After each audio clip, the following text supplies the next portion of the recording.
యేసు ప్రభు వచ్చి దేవాలయంలో నిలబడి వాక్యం చెప్పి వెళ్ళిపోలా. సంఘంలో ఉన్నటువంటి బిడ్డలను స్వస్థపరిచాడు. ఎస్ఆర్ను ఇప్పుడు ఏదో మనకి చుట్టుపక్కల ఎక్కడ సంఘాల్లో స్వస్థతలు లేవు కాబట్టి మేము వెళ్ళే చర్చీలు సంఘాల్లో స్వస్థతలు లేవు కాబట్టి అన్ని సంఘాల్లో స్వస్థత ఉండదు అనుకోవడం నీ భ్రమ.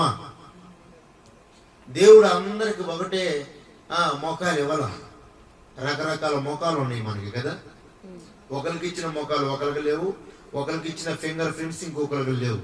అలాగనే దేవుడు ఒకరికి ఇచ్చిన కృపావరాలు ఇంకొకరికి ఇవ్వడం.